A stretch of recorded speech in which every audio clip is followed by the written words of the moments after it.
What's up, fellas? It's Jaffe. Good to see you. I've been getting a number of questions about this video. I guess it was new or it's making the rounds. I don't know how the algorithm works, but apparently a lot of people were watching this video and saying, hey, RYGAR seems real similar to God of War.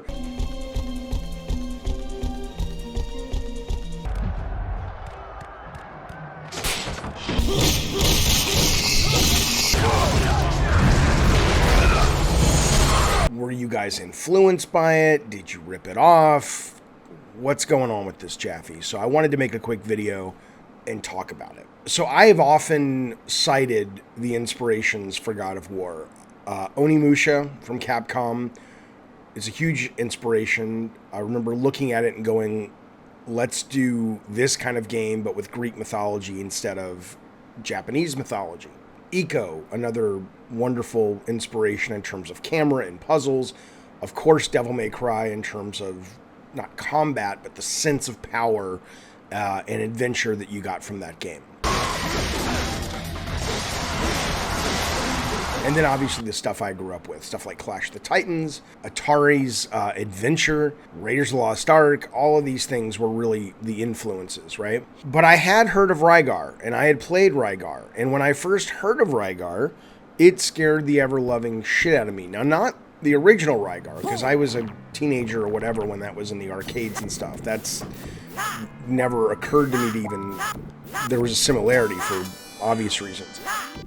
So around the time we were in development, because RYGAR hit first, I want to say RYGAR came out in 2003, 2004, the PS2 version, and there weren't a lot of Greek myth games out. I know there was the Hercules game from the Disney movie, and then there was Herc's Adventures from Lucas, but short of that, we had an open road in front of us.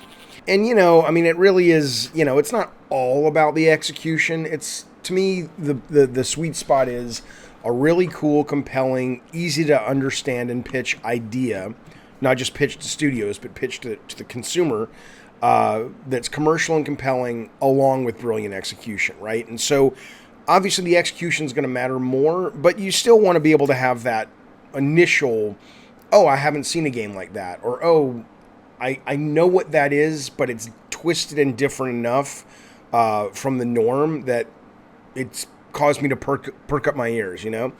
And so I was very protective of, you know, Greek mythology, even though obviously you can't own it. And so there were two things that happened.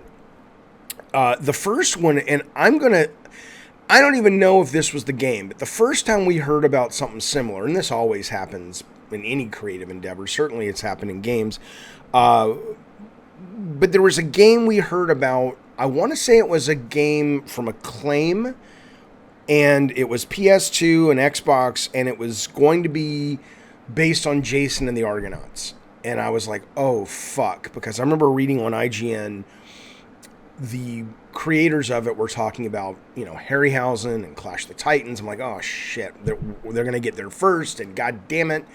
And I remember going to E3 and seeing it, and all my fears were swept aside. It was, not to be a dick, it was a piece of crap.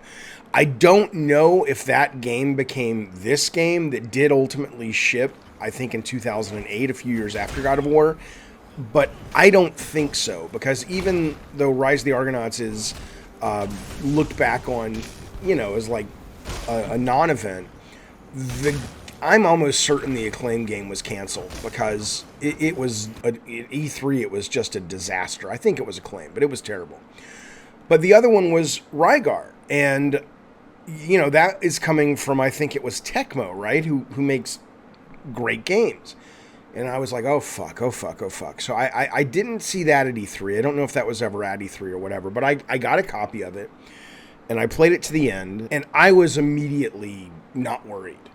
Because as much as some of the things that this video talks about being similar, those were not things that we were inspired by from RYGAR. RYGAR was concerning to me because of the Greek mythology angle.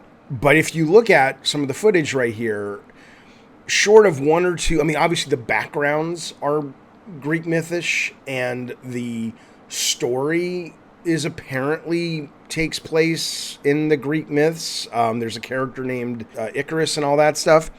But this is Greek mythology by way of David Cronenberg. I mean, this is the Hydra boss, right?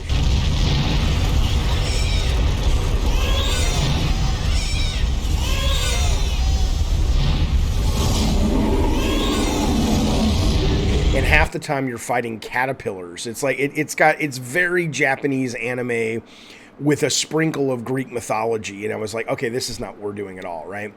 So people say, yeah, but what about the chain blades? It looks like the disc. It's like, yeah, it does, but that was never on our minds. When RYGAR was in development, we were thinking swords. We were thinking melee weapons. We did the chain blades because we knew when we pulled our camera back, it was hard to see Kratos. And one of our great designers, Joe Wright, she was like, I remember like it was yesterday, we had a meeting and we were like, how can we make Kratos pop? And I was showing people Shinobi on PS2, and he has this wonderful long scarf that always grabs your eye. And I'm like, we need something like that, but a scarf is stupid. And Joe was like, well, why don't we do something with chains where he's like swinging these weapons on these chains around and we can get effects on the chains. So that will basically be our Shinobi scarf. So we actually, the chain blades came from a desire to solve a visual problem, which came from a design decision to pull the camera back so we could have more combat visually represented all on the same screen versus it being claustrophobic. So it was never, I don't even know if Joe ever played RYGAR, but so I would say we have been very open about the influences of God of War, but RYGAR was a fear for a bit, and then I played it, and then it wasn't. But short of that, no. RYGAR was not an influence. Onimusha, Ico, Devil May Cry, Shinobi, Raiders of the Lost Ark, Clash of the Titans, Adventure on Atari, these were influences on God of War. RYGAR was never on our radar. So good game, though. Really fun.